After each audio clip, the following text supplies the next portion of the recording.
Esse é o Ancapsu e nós vamos falar agora do post do Trump aqui na Truth Social reclamando do tratamento que está sendo dado ao Bolsonaro, hein? Olha, eu acho que chegou a hora, hein?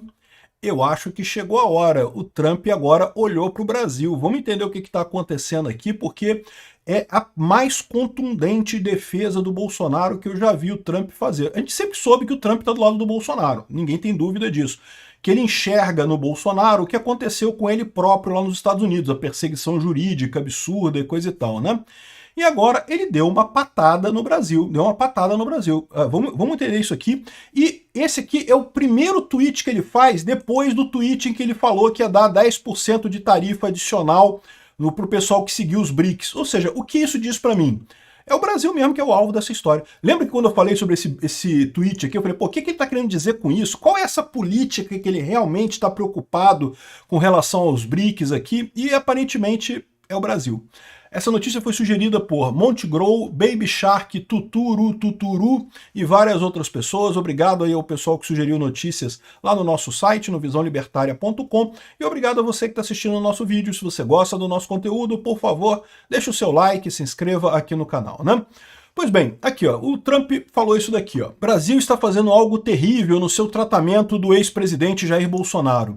Eu tenho observado, como todo mundo, na maneira como é que eles fazem nada a não ser ir atrás dele. Dia após dia, noite após noite, mês após mês, ano após ano. Ele não é culpado de nada, exceto ter lutado por seu povo. E eu conheço o Jair Bolsonaro e ele é um líder forte, ele ama o seu país. Isso, o Trump, isso é um elogio muito grande para o Trump, tá? Dizer que ama o seu país e coisa e tal, uma coisa muito, muito elogiosa na cabeça do Trump. E também ele é um grande negociador no comércio. Aí, ó, isso aqui é uma dica importante, tá? Um negociador forte no comércio. Isso é uma dica, isso é uma dica. A eleição está muito próxima e agora que ele está liderando as pesquisas. Isso não é nada mais, nada menos que um ataque a um oponente político. Ou seja, o que está acontecendo no Brasil é um ataque ao Bolsonaro, que eu tenho falado esse tempo todo. O Bolsonaro é o principal opositor aqui no Brasil e o pessoal está querendo que ele não concorra em 2026. Essa perseguição toda, essa acusação de golpe, esse negócio todo, é para tentar tirar ele da eleição, né? Algo que eu sei muito sobre isso. Isso aconteceu comigo. 10 vezes isso, né? Ele está dizendo que com ele foi pior. Eu não sei não, acho que com o Bolsonaro está sendo pior que com o Trump, né? Mas enfim, ele tá tomando as dores do Bolsonaro agora. E agora o nosso país é o mais quente no mundo, né? Ou seja, viu? Tem que deixar o Bolsonaro concorrer para o Brasil voltar à grandeza, né? O grande povo do Brasil não vai permitir o que eles estão fazendo com o ex-presidente deles. Nós temos observado essa caça às bruxas do Jair Bolsonaro, da sua família e de milhares de seus apoiadores muito proximamente. O único julgamento que deveria acontecer é o julgamento pelos eleitores do Brasil. É chamado eleição. Deixe Bolsonaro em paz. Caraca, meu amigo. O Trampão é uma defesa do Bolsonaro, uma defesa muito grande do Bolsonaro. Não tem como fazer melhor do que isso, né? E aí, o detalhe que ele coloca isso daqui, como eu falei, o último tweet dele, antes desse daqui, ó, só tem esses dois, tá? De ontem para hoje, né? Qualquer país alinhando eles próprios com as políticas anti-americanas dos BRICS receberá uma tarifa adicional de 10%. Não haverão exceções a essa política, né? E aí eu fiquei na dúvida de que, pô, caramba, o que o Trump está querendo fazer com isso exatamente? Qual é a política do BRICS que está incomodando o Trump, né? Porque a verdade é a seguinte, essa reunião dos BRICS aqui no Brasil meio que está morta, né? Não tem ninguém importante aqui. Assim, o Narendra Modi é um político importante, coisa e tal, mas ele é até o outlier dos BRICS, né? A Índia é uma democracia e o Narendra Modi é de direita, né? Então ele é até a exceção dentro dos BRICS, do clubinho das ditaduras fracassadas dos BRICS, né? Então, eu fiquei com essa dúvida. Eu fiz no vídeo mais cedo hoje falando sobre essa tarifa adicional de 10% do Trump e a dúvida é o que ele está querendo exatamente? Qual que é o ponto? E parece que o ponto é esse, meu amigo. Alguém deve estar contando para ele lá exatamente o que está acontecendo aqui com o Bolsonaro, que a gente já explicou várias vezes aqui.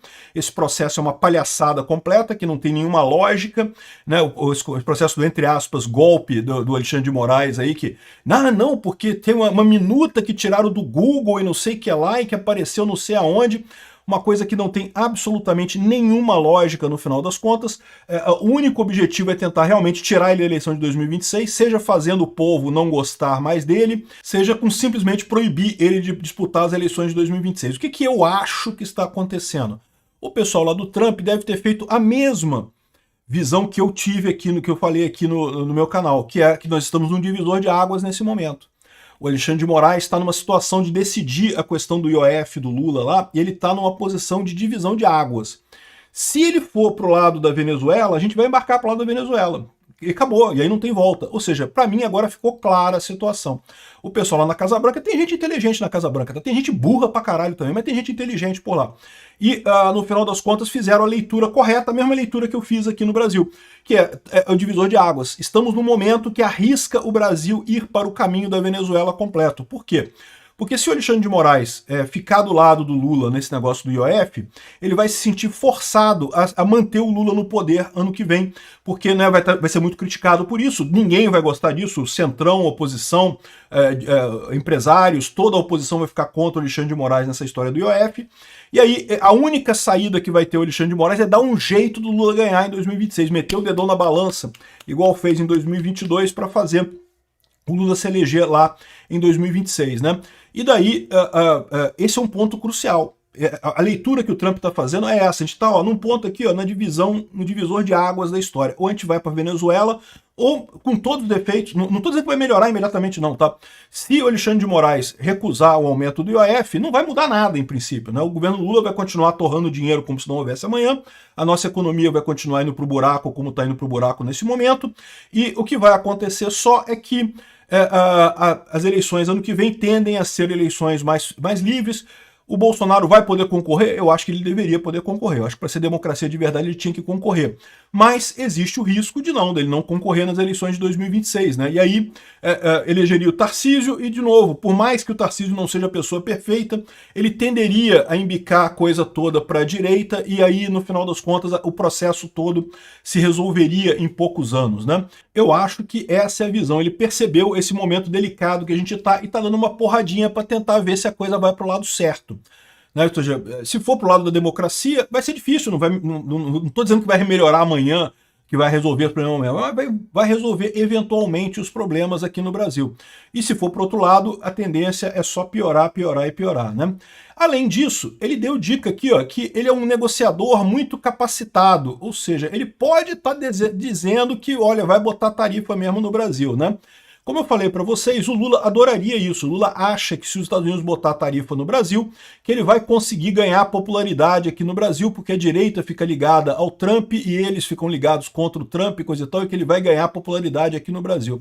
Eu acho que não, tá? Do jeito que o Lula está sendo um mau administrador aqui no Brasil, não creio que esse vai ser o caso, mas vamos ver o que vai acontecer. Além disso, tem um outro aspecto que pode estar por trás disso daí. A gente sabe que o processo da Lei Magnitsky está correndo lá nos Estados Unidos, né? É possível que tenha chegado na mesa do Trump. Caramba, temos que fazer alguma coisa. Vamos tentar dar uma porrada no pessoal para ver se eles tomam um jeito e fazem a coisa sem a gente precisar interferir, né? Ou seja, o fato dele estar colocando esse tipo de coisa aqui pode indicar muito claramente que ele está pronto para tomar uma decisão sobre a Lei Magnitsky. Ele está dizendo que é para tarifa, está dizendo que vai ser com relação à tarifa adicional de comércio e coisa e tal. Mas eu já falei para vocês, eu acho que seria muito mais efetivo o Trump agir no caso da Lei Magnitsky, com Alexandre de Moraes especificamente, do que com tarifa. Tarifa, por mais que eu ache que não vai fazer uma diferença tão grande quanto fez no Canadá, a tarifa meio que ajuda o Lula um pouquinho. Então o ideal é que ele não faça a tarifa. Mas vamos ver qual que é a história aqui, porque ele deu essa dica aqui. Não, o Bolsonaro é um líder, um negociador muito bom em comércio e coisa e tal. É uma dica. Se o Brasil quiser resolver pendências de comércio com os Estados Unidos, pode botar o Bolsonaro que resolve essas pendências, né? Enfim, vamos ver o que vai acontecer, mas o Laranjão tá animado, o Laranjão tá olhando para cá, meu amigo, se preparem, as coisas devem ser rápidas agora.